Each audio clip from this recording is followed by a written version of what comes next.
Welcome back to another episode of the Sabre Roundtable. My name is Jonah, And I'm JP.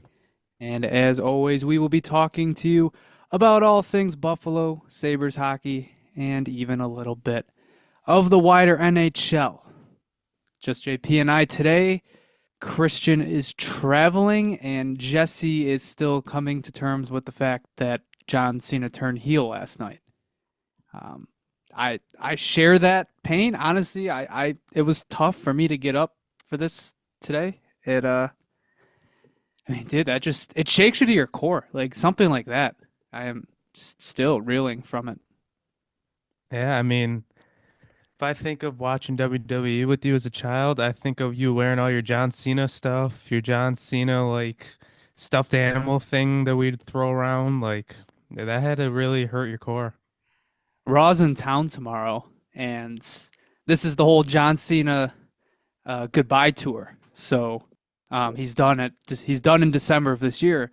So I'm going with a group of people to Raw, and we were all saying like, oh, we got to get John Cena, like we got to get one of the T-shirts. Maybe we even get like some of the wristbands. I don't know. I don't know if I can do it anymore. I can't believe he did that. Can't turn on him now. Crazy stuff though. Crazy stuff. And I heard Christian was actually out on a scouting trip in New Jersey. So Is that what it was? that's what I'm hearing. I heard he's got some intel. He doesn't want to share yet though. Interesting. Okay. Well, maybe we'll hear back, or I don't know. Maybe the Hughes crime family will take him out while he's out there. In any case, it is trade deadline week in the NHL, and my God, I think if that Seth Jones trade did not happen, I think this would be like the quietest lead up I have ever seen. I mean, other than the Mikko Rantanen dilemma, and I guess the Seth Jones thing, which kind of materialized in just like a few days, like this has been dead. This has been really, really dead, and I don't know if it's a calm before the storm or if it's like the first round. I was about to say like the first round of the draft this year, or was it this year where there was no trades in the first round? I think it was this year. Yeah, I think it was because then all the Yeah. trades happened the second day.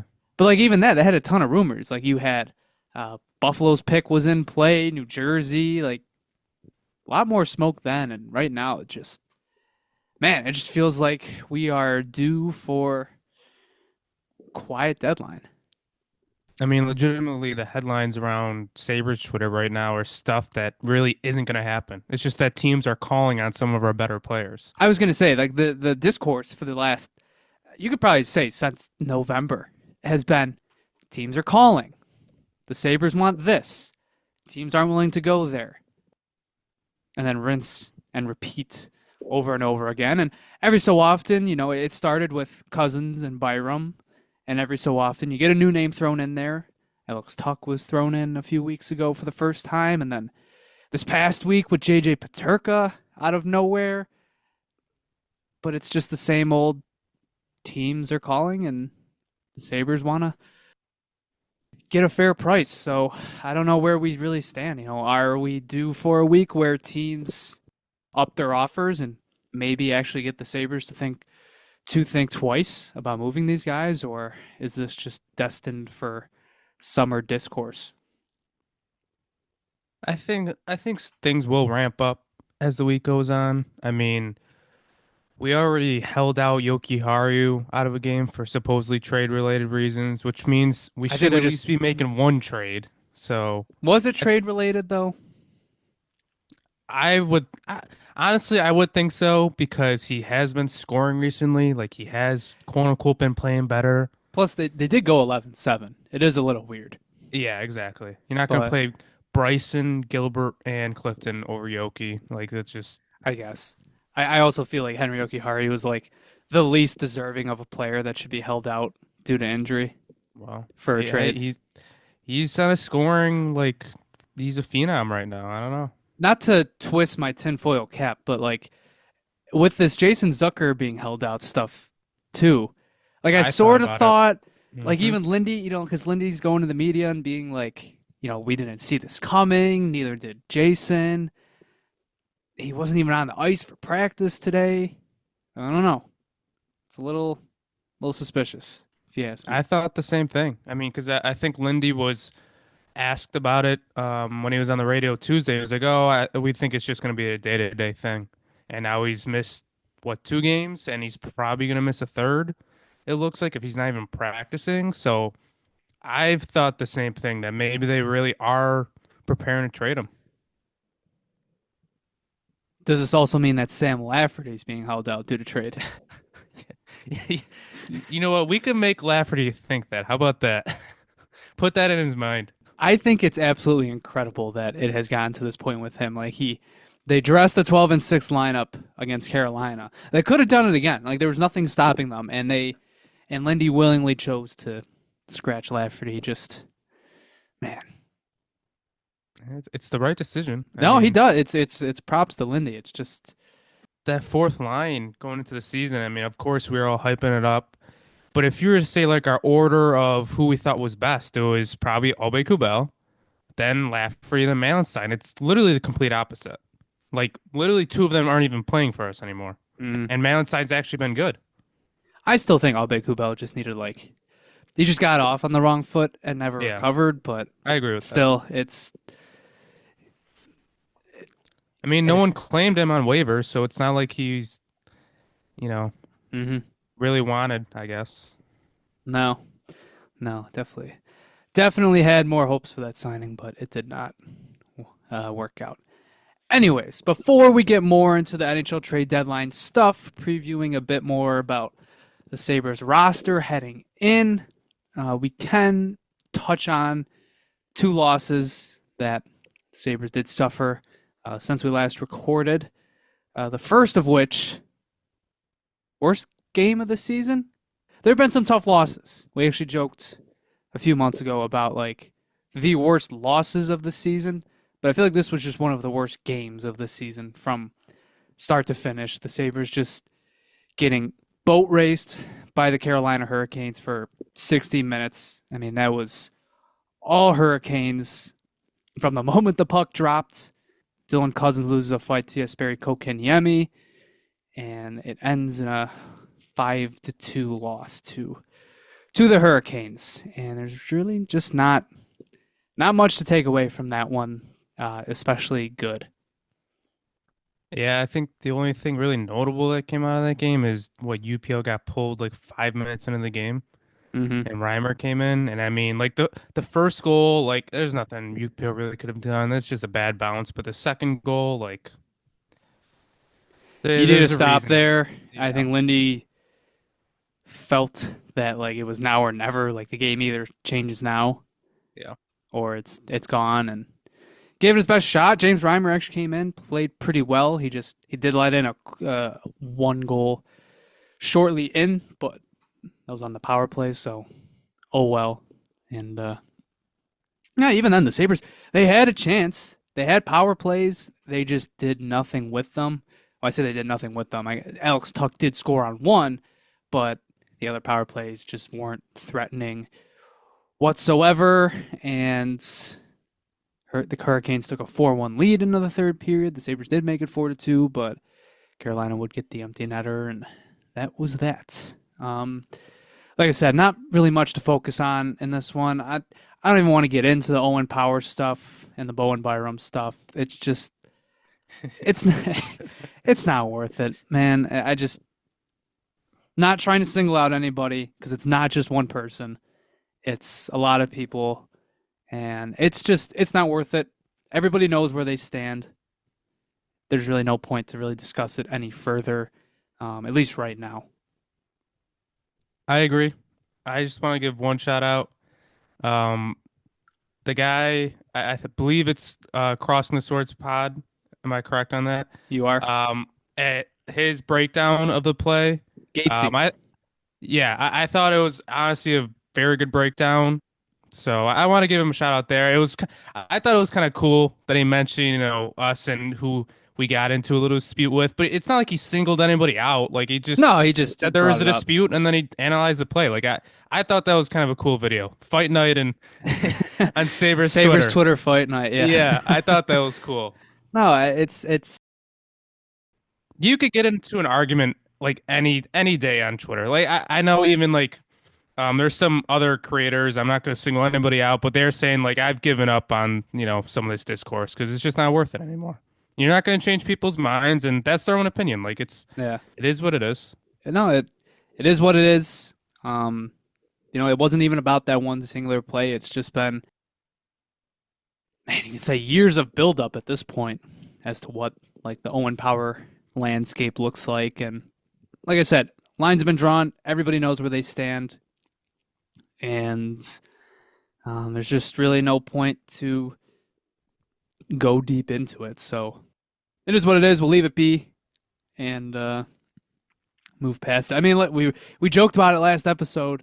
By the way, go check it out. Our player grades for pre-trade deadline. But when we brought Owen Power's name up, I introduced him as, you see this guy, and it changes the conversation immediately. You don't really look at Owen Power discourse through the same lens as everybody or as any other player.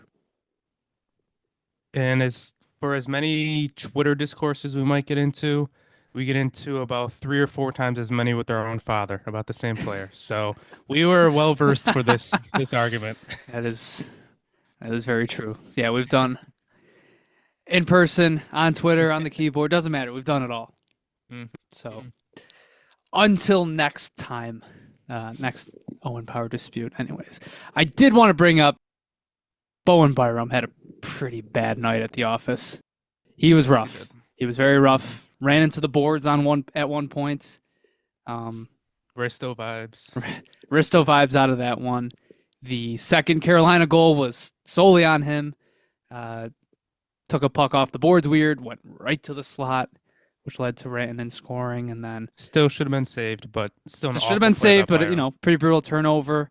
And on said fourth Carolina goal, not gonna say he was the problem, but he was so far off.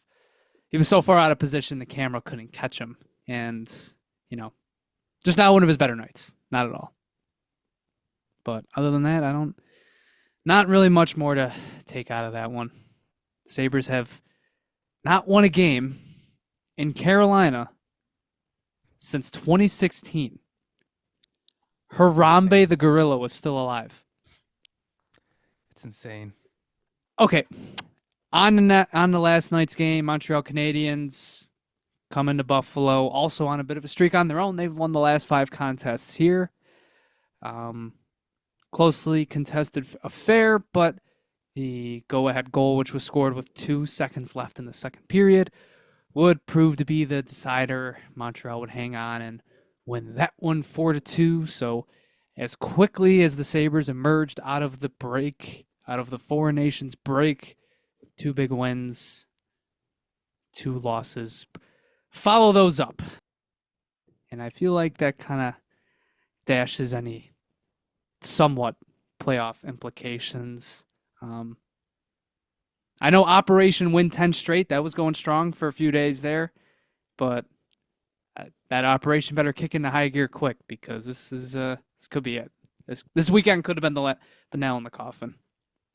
Yeah, I think after the Hurricanes game, I mean, like if you were to pick a game to lose out of, that span of 5 games, Hurricanes could have been the scheduled loss, but then losing to the Canadiens, especially in the fashion, that it actually happened. I think everybody's mind kind of went away from the playoff hopes, and now we're ready for the trade deadline and thinking about next year. I mean, they could still rattle off a bunch of wins, but our schedule gets, much harder. I think the main story that should really come out of that game last night is you're 0-3 so far this year against a divisional opponent. I think that's, that can't happen. I think I think one of our players even said that after the game. So hopefully we can beat them. Tuesday we play them? No, Monday. No, Monday, it's Monday. Monday, Tuesday, back to back.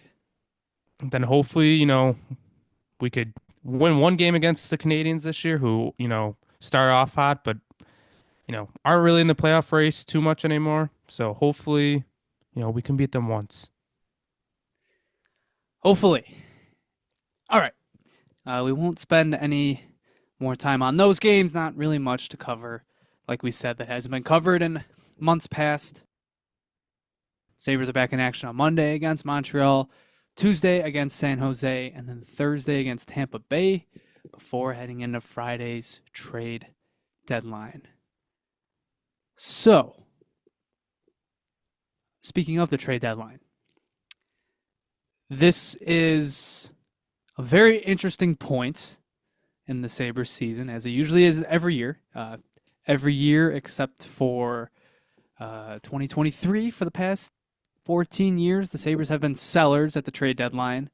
So definitely used to this feel, but even this year, it's a little bit different.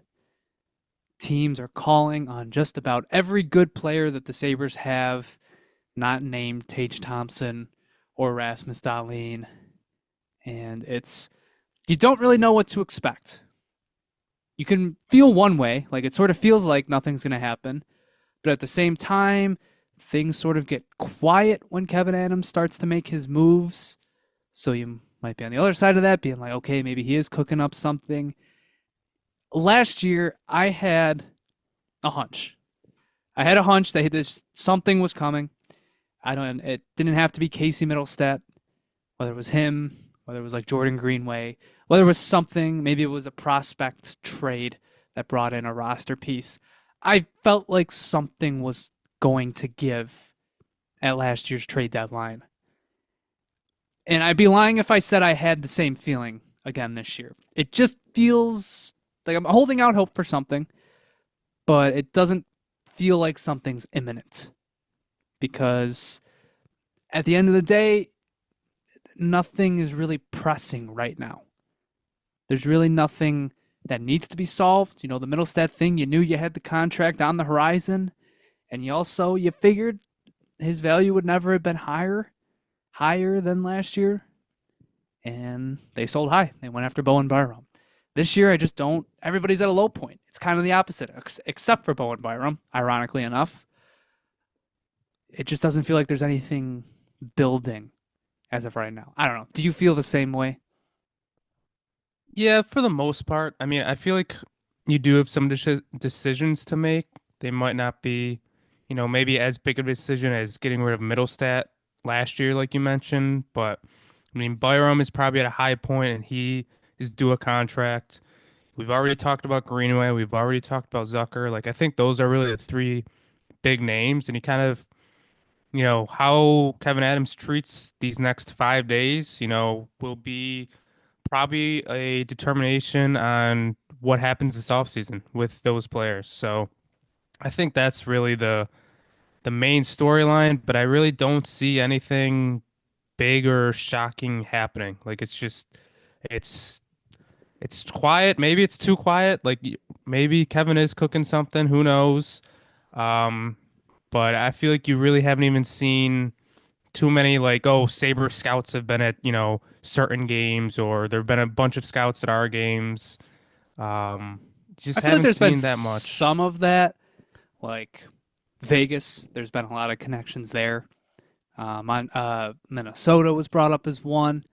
But you're right. It's definitely not like last year where towards the end, there was like, Buffalo and Colorado have been like following each other the past few weeks. Like you kind of, if you connected the dots, like you kind of saw that trade coming. Yeah, and Carmanos was literally Yeah, out Carmanos was scouting. So Carmanos was going to Avalanche games. Like there was, it's like, oh, okay. Like I think a part of us were like, oh, maybe they're scouting for like Eric Johnson or something, a return there. But obviously, it did not turn out to be that. I also, I say that, I say that I don't feel like anything's on the horizon, and yet I'd be lying if I said I wasn't watching Vancouver Canuck games like a hawk right now. Just you're a sicko. I am a sicko, but like it's kind of addicting, and I also that's like the one I'm holding out hope for. I mean, I feel like it's not going well over there. I mean, they just It's not going flew well at all. No, I think on Thursday they blew a 2-0 lead to the Ducks after they blew a 2-0 lead to us. Like it's not going good at all. Pettersson is He's not not playing playing well. well. He's not. Like all the fans are over him, even the Sabres fans who wanted him have like turned on him. Like I feel like you're really the Not only this one one. left on Not you're the this only one. one left on Twitter who's like, you gotta do this. Which, I got something to Christian. say about Christian that. was finally like, Yeah. even Christian was showing some like restraint because we were like, because here was my thing. The JJ Peterka stuff came up on Friday, and most people, you can't really put a name to a trade. Like you can't say like, oh, Peterka would be dealt for this player. I would trade him for Elias Pettersson. I would do it. Maybe that's controversial. I get it. Like Peterka's playing a lot better hockey right now, but that was kind of my thing. And then Christian gave me some pushback, which makes sense. Like I get why anybody would be against it. I'm probably in the minority there, but I just feel like it's a gamble. Like that you have to take. Should the scenario come up? Like it didn't even. It's a purely hypothetical. Yeah. I mean, I wanted to say something earlier in the week because I just thought the takes on him were it was kind of getting ridiculous. I mean, some people were already like, "Oh, I wouldn't even trade Cousins for Pettersson," and Pettersson's not playing good right now. It's like he's a former player who was in Selke contention. He has over 100 points before in his career. Like at one point in this league, he was a top 10 player in this league at his peak. Like I don't know how Sabres fans can be sitting on this high pedestal that, we shouldn't bring this player in. Like what place do we have? We're in a 14-year playoff drought. Like I don't know what position we're in to say we don't want that player. Especially for, Cousins is the name involved. He's also struggling. Like I don't get why some people are so against it. We need to take a chance. Like the situation there is really bad right now. Okay. He's not playing good at all. He's hurt the entire fan base. The media has all turned on him. It's, completely against him right now. He's probably miserable. He needs a change of scenery, just like Cousins probably needs a change of scenery. Like, I we need to do something. He needs a change of scenery. It makes sense for us. It makes sense, and I don't think everybody should be so against it. If it goes wrong, like what is there to lose? Like I don't see Cousins making a big comeback as a Saber. Since he entered the league, Elias Pettersson is ninth in the NHL in WAR and wins above replacement. He's top 10. Top 10. Only Brad Marchand, Mitch Marner, Braden Point, Leon Draisaitl, David Pastrnak, Austin Matthews, Nathan McKinnon, and Connor McDavid have a higher WAR than him in that period. So excuse me if I don't think that player is just never going to be the same again. That's my reasoning for it. If I take out this season, he goes up to 8th. So that's where I stand, and I know it's purely like maybe I'm hanging on for dear life. Maybe it's hopeless, pointless, but I just still think like that's the play. And I also I was wondering, I was thinking to myself, like if you're Kevin Adams and like that deal is nowhere near off the table, it's just there's been a pin put in it. Because that team wants to make the playoffs, they want to compete, and they want to give Pettersson space to perform without JT Miller. Now, that has not happened. He has 3 points in the 9 games that they have played since Miller was traded. But they're giving him the space. They want to see if he can prosper. And it hasn't happened. If you're Kevin Adams and like that it's still a very, very, very, very real possibility that there will be Pettersson talks again, how do you approach Cousins and Byram? Especially Cousins. Because, like, we know teams would love to have him. They might be lowballing the Sabres, but they would love to have him. And the Sabres could probably get a decent return. It's probably like a good prospect or a good young roster player. plus like an older roster player and like a pick. In terms of trade value in a vacuum, like that's fine. That's fine for Dylan Cousins. It just comes down to, like what do the Sabres need is why people might hate that setup. But that's a decent return. But like if you know in the back of your head, like, hey, this Pettersson stuff is not over. It's far from over. What do you do with Cousins? Do you hang on to him for like the small, well, I don't want to say small chance, but like the decent chance that like this is going to be revisited? Or do you address your needs now? I think unless you're blown out of the water with an offer, I think you hold on to him. I think if the Canucks really wanted Cousins and he was, going to be the centerpiece of our deal going back, you hold out until that deal is completely off the table. That's what I think. I agree. It's weird. Are they still behind the Flames in the playoff spot? They're not. The Flames have started to be doused. Pun not intended. Well, pun fully intended. But both of them are struggling. What's interesting now is, unfortunately, the Blues are going to lose tonight, but they've won 4 straight, and going into tonight, we're a point out of that playoff spot. So the Flames are in there by point percentage right now. They're tied. Both teams have 65 points, but the Blues are 1 point behind. They're going to have 2 games played more. And Utah is actually only 2 points behind as well. A week ago, it was just Calgary and Vancouver. Now you've got St. Louis and Utah, like right there. Like this is a race, and Vancouver, like from what I've been watching, I don't think they're like a good team. I think, surprise, surprise, like losing JT Miller was a big deal. And Pettersson is just, no matter what you say, he's not playing good. He's not. You can go into the reasons why, but he's not. And like that team is struggling. They're struggling right now.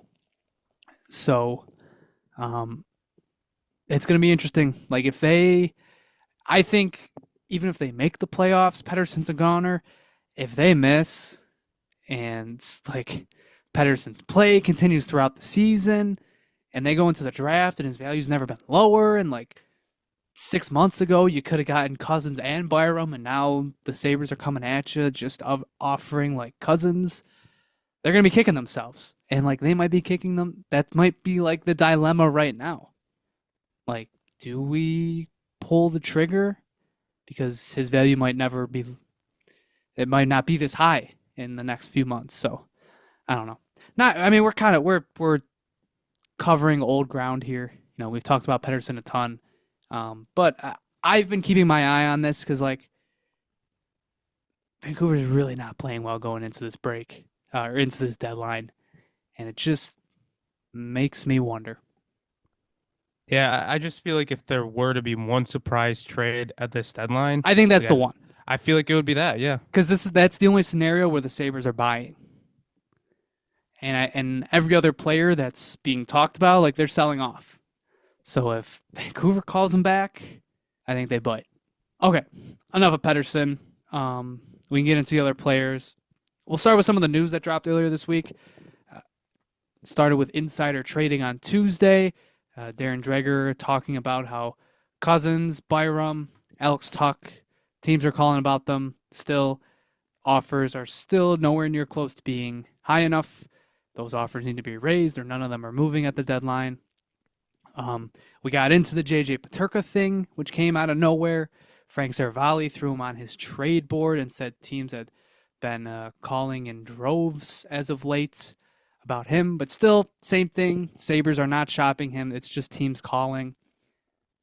We mentioned the Yoki Haru thing a bit earlier. The Sabres are trying to move him. Per David Pagnotta, Yoki Haru would welcome a change of scenery. And obviously, he's been playing better. Actually, I shouldn't say he's been playing better, but he's been scoring.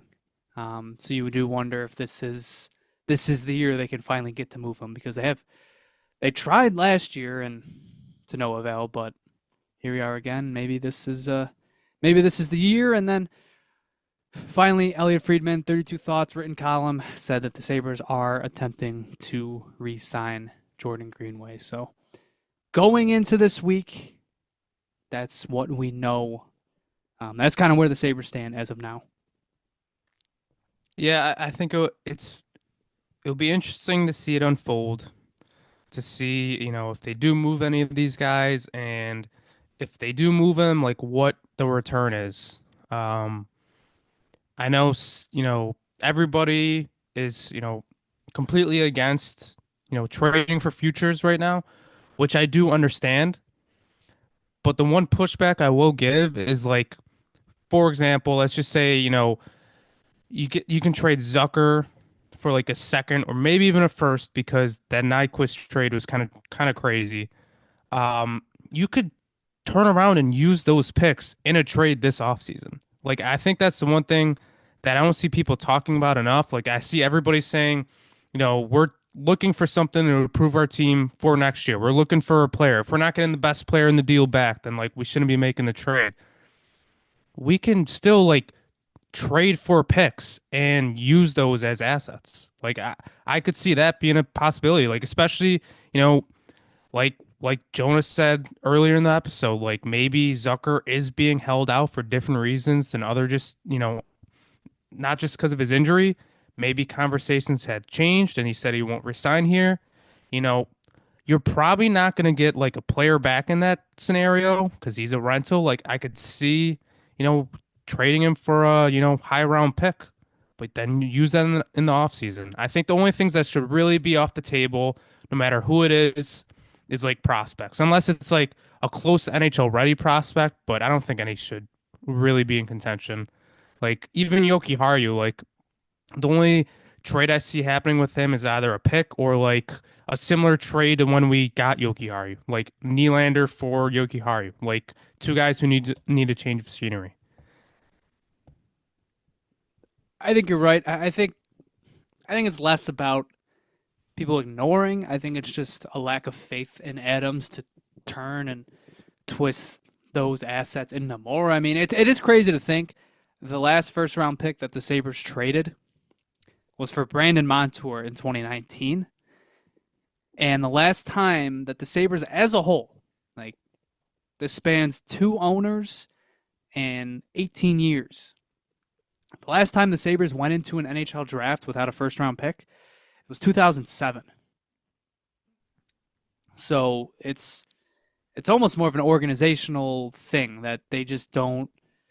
It's kind of good. Like you want to value your draft picks, and at times, even though they've made first round picks consistently, and they've gotten a little trigger happy with trading picks in the past. Looking specifically at Tim Murray's tenure, but they do tend to hang on to those things. So I think it's more of like a lack of faith in that. Plus, we heard last year, last year I was fully under the belief like they were going to trade the pick. Everybody was talking about it. Friedman, Merrick, anybody. They were connected to Nyquist with the pick. And then obviously didn't happen. So I think that's where the doubt sets in and um, you know, where the lack of confidence comes from. I want to throw out one more name, and I literally haven't seen anything about this, so this is purely speculation. But Isaac Rosen, his value is probably never going to be higher. He's still tied second in the league in AHL scoring. I would find it hard to believe that there's no interest at all from other teams who maybe want to add, some young scoring to their pipeline or to their roster. Um, I still doesn't seem like there's really a path for him on our roster. Because it doesn't look like he would get called up this year, at least for like, a playoff push, quote unquote. Um, he would have to make the team next year, and I don't think anybody wants, more guys to just, young guys to graduate for us. And I think he would even be behind, other young guys that are down there, like Elias and Oslin, as terms of, where the organization values them. So I'm just throwing his name out there. I wouldn't be surprised if, he was moved. I think I would still be a little bit surprised.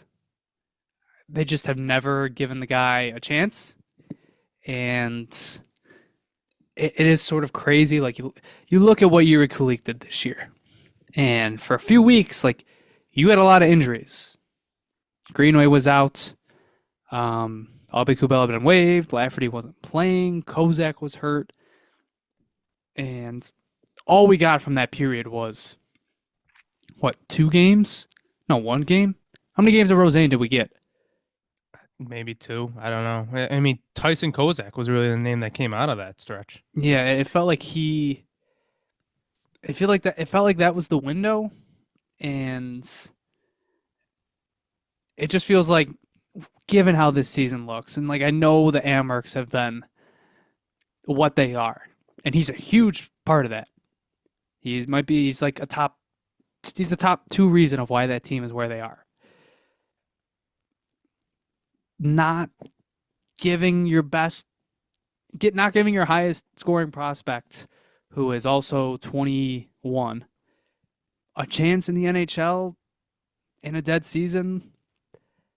It's kind of weird. But at the same time, like, this is something we talked about. When Jason Zucker's healthy, right now Zach Benson finds himself on the 4th line. So it's tough right now, but you had a window, and even after this deadline, like maybe you move out a name or two, or like, especially if you don't come to terms on a Greenway or Zucker contract. Because that's the thing about those two. Like, if you don't come to terms on a contract by Friday, I think, like, if both of them you don't come to terms on a contract, I feel like you got to look to move them.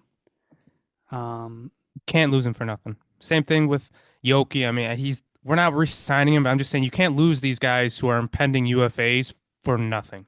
That would be a huge mistake. Yeah, Adams did that whole thing before. I mean, the 2022 deadline, the only name he traded out was Robert Hagg. I mean, they lost Colin Miller for nothing, Mark Pysyk. That was just a whirlwind of a season. I mean, Will Butcher they didn't trade. Hinostroza they probably could have traded, and they kept him, but still, like, they've done this before, and especially this year, you've got Greenway playing the best hockey of his career. You've got Jason Zucker playing the best hockey in years. You have a chance to deal these guys, get additional assets, flip those assets for more if you wanted to. And you've got a logjam because you have Isaac Rosén in the AHL. You have Noah Ostlund, who's over point per game in his last 19 games. You have a logjam now, and in a season that's done, like, this is the time, especially in the case of Rosén. Like, what is he? You don't know. You kind of got to figure out for next season, because, like, we're gonna say when this season's done, when it's over, done, last whistle has gone, we're gonna be looking at this being like, okay, what do we do with Rosén? Because there's a chance he becomes the first Swedish player ever to lead the AHL in points, and you're gonna be sitting there being like, do you pencil him into your lineup, or do you keep him on the outside? Well, it's like, how can you keep him on the outside if he's a player that can't really play on the 4th line? And you're going to be going back and forth. And I just feel like you got to have some sort of knowledge on what he is. If he comes up, plays well the last 20 games, and you can be like, hey, here's our 3rd line right winger. Like, he takes Greenway's spot for next season or something, or he takes Zucker's spot for next season or something. I don't know. I mean, I feel like if he does not get another game for the rest of the season, you have to trade him, because you can't pencil him into your lineup, and it would be a disservice to him because he is so obviously ready for an NHL, like a full NHL tryout. Yeah, I mean, maybe it would be kind of, short-sighted to trade him right now when hopefully you can give him a chance to see what he actually does, and then you could consider trading him in the offseason. But he's just playing so well right now. It's tough to see him just stuck down there, and he's been down there for what, 4 seasons now, I want to say. Like, he was down there longer than Kulik ever was, and I believe this is season number 3. 3. Yeah. Okay. Well, he's been there for a while, and I think he's ready to take that step, whether it's with us or it's with someone else. I'm with you there. Definitely with you there. It it'll be interesting to see, what they do with Greenway and Zucker. What the final word is there. So much of Friday probably depends on getting a contract done. It'll be also interesting to see, like, we haven't talked a lot about Jack Quinn. There hasn't been a lot of noise around him, which makes sense. It hasn't been a good season for him. And you wonder, do they maybe look for like a swap? Like I've kind of proposed, like, Mateus Michelli's been getting healthy scratched in Utah. You'd probably have to add on your side in a scenario like that, but like that sort of makes sense to me. Like hypothetically, two young guys that could use a change of scenery. Are the Nemec rumors over? From what I've seen in the Devils community, like he's been getting, like, he's on the roster right now, but it's a back and forth between him and Seamus Casey over ice time, and the Devils fans seem to be choosing Seamus Casey as their guy. He's been in and out of the lineup, so it's still kind of there. And the one thing about them is that insiders have been saying they're going to get a center. So I don't know. I doubt they can fit Cousins' contract into that. But I don't know. Who knows? I kind of see them as like a Zucker destination, but I don't know. Apparently they're set on center. And then you've got Matthias Samuelsson. Maybe they find something for him. I don't know. It's like I said, there's just so much. The last few months have been so much calling and asking, and no real links, no real teams following the Sabres outside of the aforementioned Vegas and Minnesota.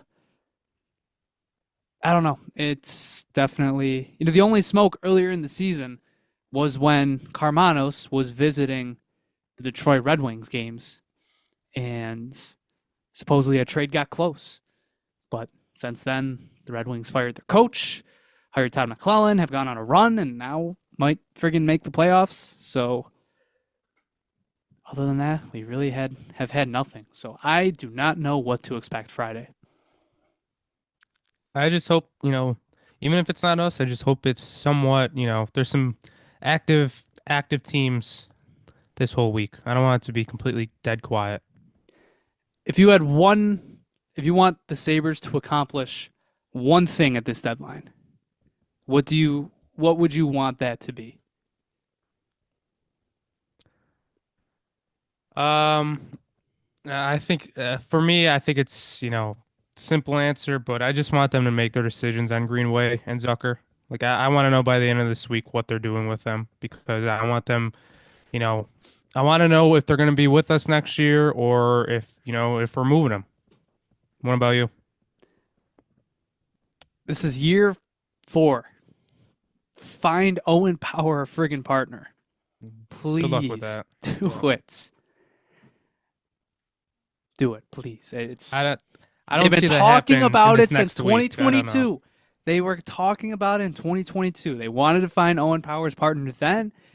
He's been playing 90% of his minutes with Henry Jokiharju since. Please, just, if you re-sign Zucker and Greenway going into this week, there's a good chance you're not going to sell off any of your pieces. So it's time to buy. Like, look for something, like a stopgap. Look for, I don't even know, like a Connor Murphy, or even if it's like a 1-year deal. My God, trade for like Tyson Bear. Well, actually, no. Didn't Tyson Bear get waived or something? I don't know. Yeah, I thought he did. Throw another name into the mix. You got to do something. Got to try something. So I that think would that's be my hopeful for this week.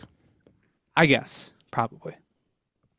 It's hopeful right now because, like I said, you have the Zucker Greenway thing lingering. But if it's like Wednesday night and both of those guys have been locked up and the offers still aren't there for Cousins, Tuck, and Byram,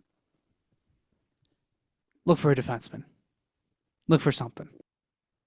So I guess it's more of a hope or rather than a goal, but that's what I want them to do. All right. That's enough Sabres talk. That's our trade deadline preview going into the 2025 trade deadline. As we said, Monday, 3 o'clock. But trades can come in and they can roll in after the deadline as... I mean, Friday, 3 o'clock. What did I say? Monday. I said Monday. Friday, 3 Yep. o'clock. Trades can always roll in after the deadline, as we're reminded every year. So yeah, hopefully it's interesting. Hopefully there's a reason for us to do an emergency pod this week. I think no matter what, we're going to be recording Friday. That at least that's the I would plan say right if now. no trades happen Friday, I don't think we'll record. But even then, that still might be something to talk about. Yeah. Yeah. So But hopefully like Wednesday night we have an emergency pod or something, but I don't know. I don't think there's many reasons for us to do an emergency pod. Like even if Zucker or Greenway were to be traded, it would depend on the return, I feel like. I agree. Probably wouldn't call it like an emergency. Like, oh my God, Yeah. Jordan Greenway for a 3rd-round pick. We got a We did emergency it. episode. Kevin did it. So yeah, we'll see. Hopefully it's a fun week. Hopefully, my God, hopefully we record. I mean, what day was the Casey Byram thing? What was that, like a Wednesday? How many days before the deadline was that? I thought it was like a week before. Am I wrong? Or was it that week? I thought it was a few days leading up. I think it was that week. You might be right. Definitely wasn't the day of though. So I think it was like a Wednesday though. yeah, hopefully we get a streak going here. Year to year emergency pod. Let's record 5 times this week. How about that? A few emergency Once every pods. day. Here we go. One trade a day. Zucker goes that day, then Greenway, then Yoki Haru, and then it finishes Cousins and Byron for Pettersson. Then the alarm goes off, and we wake up. All right. That'll do it for our Sabres talk. Let's move into the rest of the NHL and that lead up to the deadline because there is still stuff to talk about.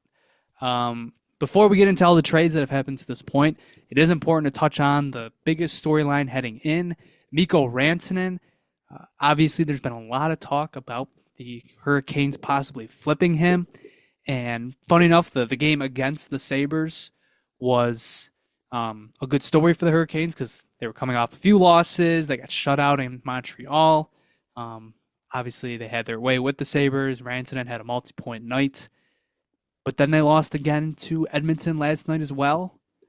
And Friedman on Saturday Night Headlines said that the Carolina Hurricanes have made their offer. And it's now in Rantanen's court. They've made the offer, and it doesn't seem like, to me, like he's there to stay no matter what. But that's just my gut feel. I kind of feel like a deal is going to get done. I can't imagine, like, he's not playing too good. Like, he's not going to get what he originally was asking for. The Hurricanes offer, could be one of the better offers he could get if he continues his play going into the offseason. Mm-hmm.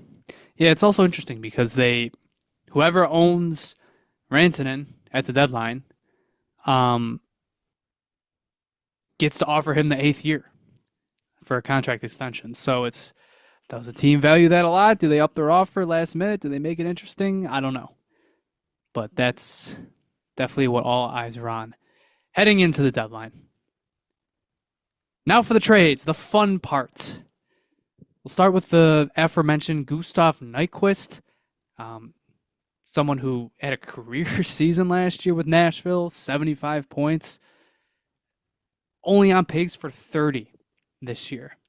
But he's going back to the Minnesota Wild and goes for a 2nd-round pick in 2026 straight up. A, I think it's a bit of an overpayment for the Wild. B, and I tweeted this out earlier, that makes you think about Jason Zucker. Very similar players on different trajectories right now. I mean, Zucker's on pace for close to 30 goals, 60-plus points. You wonder, 50% retained. Like, what does a playoff team really put on the table for him? Yeah, you would think at least late first. That's what I'm saying. I threw out that earlier. Like if someone offers you a first for Zucker, like I feel like you'd be, it might be a mistake to say no. Yeah. I feel like that's the baseline, and then you look for more. Yeah.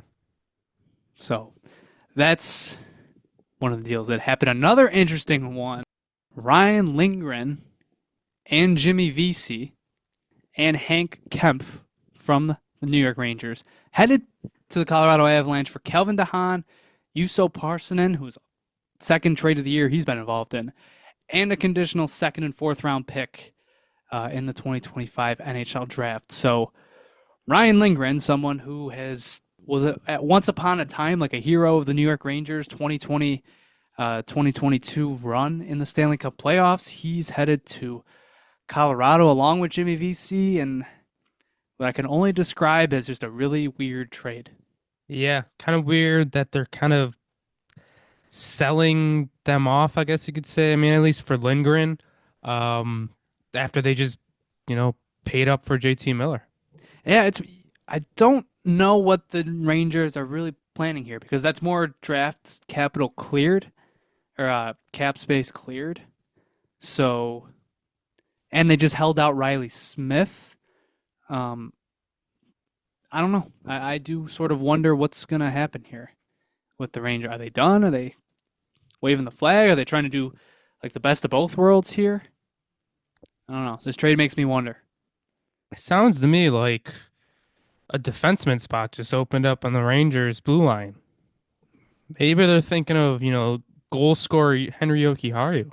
JP, like, have some shame because that's what Roger Hicks proposed. Roger Hicks. Roger Hicks is back. He's back. He's back on hockey Twitter, and he proposed exactly that. He'd been hearing that the Rangers were after Henry Jokiharju.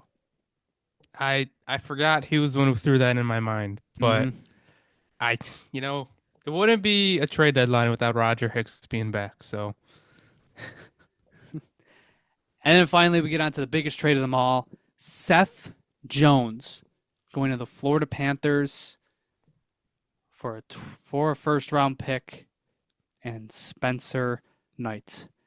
Seth Jones, 25% of his contract being retained. That's for the next 5 years. And that first-round pick from Florida being in 2026. Crazy that I said that last episode. Like, did we expect any out there trades to be made? And I kind of thought like Seth Jones would be crazy, but it still screamed like off-season move to me. And one of the first trades done prior to the deadline, and like one of the big names being taken off the board already. yeah, I think it's a good trade for both sides too. Like the Chicago gets a first round pick, which they're gonna need because they are in a full rebuild right now. Like even Bedard is struggling right now with that team. And I mean they, you know, take a chance on Spencer Knight. You know, maybe he could, you know, regain form and he could become their franchise goalie. But then, you know, the Panthers, you know, just bolstering the blue line even more. Yeah, I don't really know who to say. I mean, obviously Florida wins in the short term. Seth Jones is the better player right now. I think going to Florida is great for him.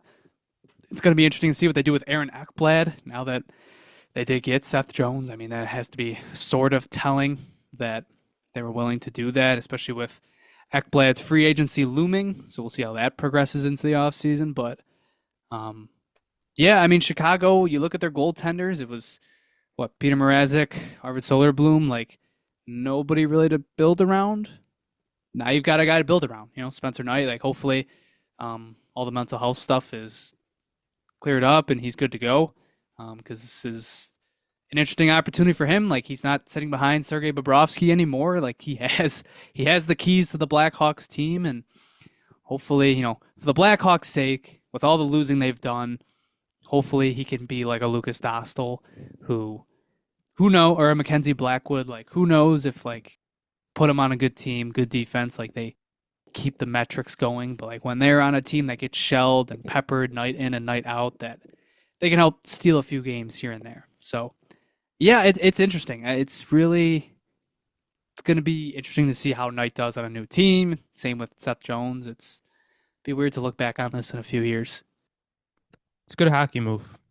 And now that Seth Jones has finally been traded, I just want to put it out there. Why did he ever sign an extension with the Blackhawks? Like everybody knew the path that organization was going down.